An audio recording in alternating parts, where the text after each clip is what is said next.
In order to enter service, a vehicle should go into production first. Sounds obvious, right? Well, that's the stage that a lot of really interesting and promising designs failed to pass, due to all sorts of reasons, while other designs not only entered production, but also managed to remain relevant for decades.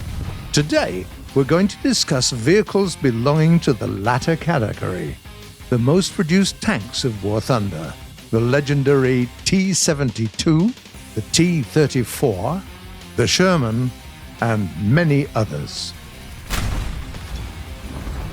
Let's start with the American M60, the first MBT to enter service in the US.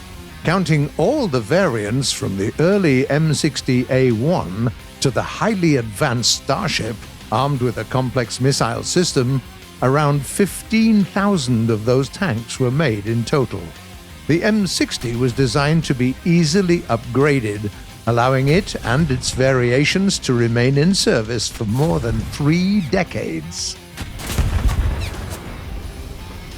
Then we have the Soviet T-62 medium tank, with 20,000 vehicles. This tank was pretty cheap to make and relatively easy to maintain, while also boasting quite a few advanced features for its time, of course. Tanks of this type were used by the Red Army for several decades as well, and also saw service in Cuba, Bulgaria, Egypt, and many other countries. After that, another American vehicle, the M3 light tank. If we take into account its upgraded version, the M5, around 22,000 of those tanks left the factory floor at one point or another. Those were really reliable as well, but the M3 wasn't a particularly forward-thinking design, being half obsolete by the middle of World War II. There wasn't anything coming to replace it until the US got the legendary M24 Chaffee, though, so it saw quite a bit of use. Let's fast forward to the Cold War era, to the 1970s. That's when the Soviet T-72, the most produced second-generation MBT in the world, made its official debut. What Soviet engineers wanted was basically a redesigned T-64 that would be both rugged and dependable, and they managed to make exactly that.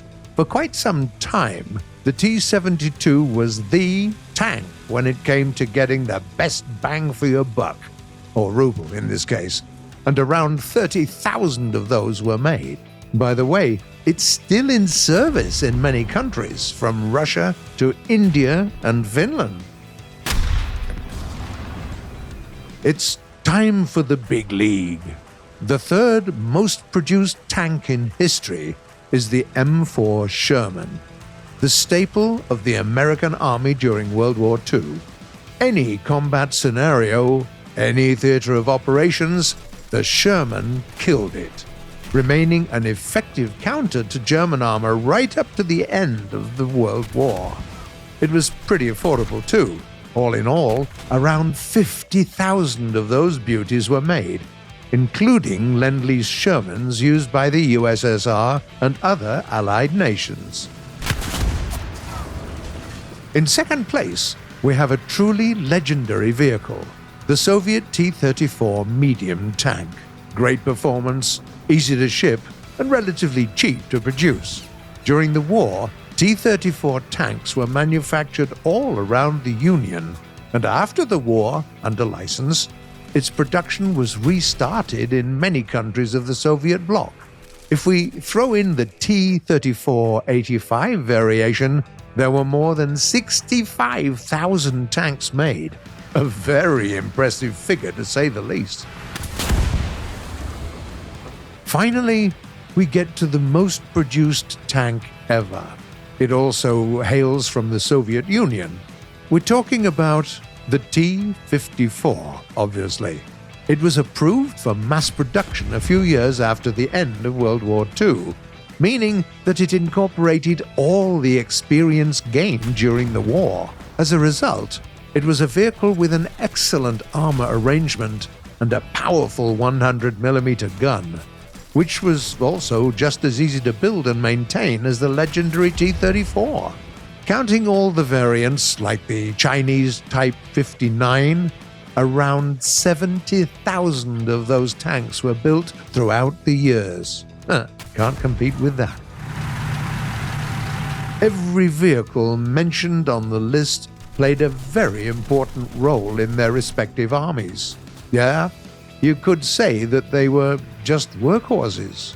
Yes, they weren't big on innovation and were no mechanical marvels most of the time, but every single one of them is still remembered and respected almost half a century later.